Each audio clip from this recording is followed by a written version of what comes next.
చిన్న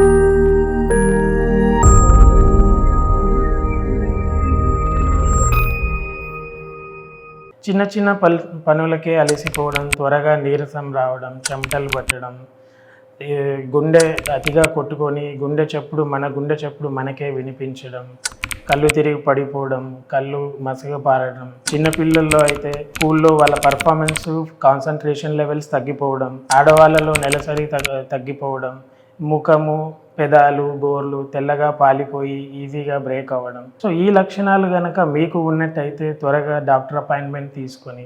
hi everyone, I'm doctor Kiran, consultant haemato oncologist and bone marrow transplant physician, kaizen oncology.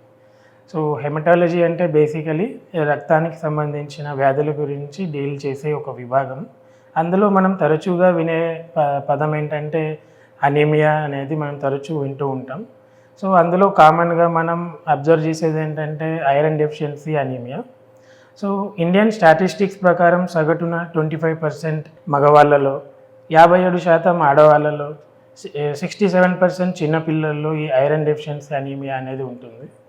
So దీని గురించి అవగాహన చాలా ఇంపార్టెంట్. వీటి లక్షణాలు ఎలా ఉంటాయి అంటే చిన్న చిన్న పనులకే అలసిపోవడం, త్వరగా నీరసం రావడం, చెమటలు పట్టడం, గుండె అతిగా కొట్టుకొని మన గుండె చప్పుడు మనకే వినిపించడం, కళ్ళు తిరిగి పడిపోవడం, కళ్ళు మసకబారడం, చిన్నపిల్లల్లో అయితే స్కూల్లో వాళ్ళ పర్ఫార్మెన్స్ కాన్సన్ట్రేషన్ లెవెల్స్ తగ్గిపోవడం, ఆడవాళ్ళలో నెలసరి తగ్గిపోవడం, ముఖము పెదాలు గోర్లు తెల్లగా పాలిపోయి ఈజీగా బ్రేక్ అవ్వడం. సో మొదలగు లక్షణాలన్నీ మనం గమనించవచ్చు. సో ఈ లక్షణాలు కనుక మీకు ఉన్నట్టయితే త్వరగా డాక్టర్ అపాయింట్మెంట్ తీసుకొని ఇమీడియట్గా ఎవాల్యుయేట్ చేసుకోవడం చాలా ఇంపార్టెంట్. సో వీటికి గల ఎందుకు మనకు ఐరన్ డెఫిషియన్సీ అనీమియా వస్తుంది, ఎందుకు అనేది చాలా రకాల కారణాలు ఉన్నాయి.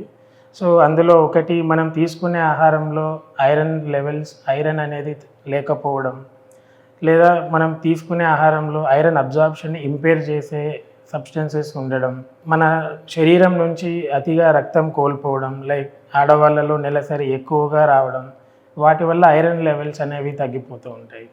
అలానే జీర్ణాశయంలో మన డైజెస్టివ్ సిస్టంలో ఏదైనా ప్రాబ్లం ఉండి ఆ పెప్టిక్ అల్సర్ డిసీజెస్ కావచ్చు, కొన్ని మ్యాలిగ్నెంట్ డిసీజెస్ కావచ్చు, వాటి వల్ల కూడా ఐరన్ అనేది సరిగా అబ్జార్ప్షన్ ఇంపైర్ అయిపోయి ఫలితంగా మనకు ఐరన్ డెఫిషియన్సీ అనేది డెవలప్ అవుతుంది. వీటిని ఎలా నివారించవచ్చు? Is there any prevention for this iron deficiency anaemia? So మొదటిది మన lifestyle and food habits. So ఇందులో భాగంగా మనం మన ఆహారపు అలవాట్లను డైలీ మనం తీసుకునే ఆహారంలో ఐరన్ రిచ్ ఫుడ్స్ ఉండేలాగా మనం ప్లాన్ చేసుకోవాలి. సో ఐరన్ రిచ్ ఫుడ్స్ ఎందులో ఉంటాయి అంటే పాలకూర, రాగి, బెల్లం, గ్రీన్ వెజిటబుల్స్. సో ఈ ఫుడ్స్లో మనకి ఐరన్ కంటెంట్ ఎక్కువ ఉంటుంది. సో ఈ ఆహారాన్ని తీసుకుంటే ఐరన్ డెఫిషియన్సీని అరికట్టవచ్చు. సో అలానే మీ డాక్టర్ దగ్గర మీరు అపాయింట్మెంట్ తీసుకొని వీటికి ఎందుకు వస్తుంది దాని గురించి ఎవాల్యుయేట్ కంప్లీట్ ఒక నిర్ధారణ చేసుకోవడం కూడా చాలా అంతే అవసరం.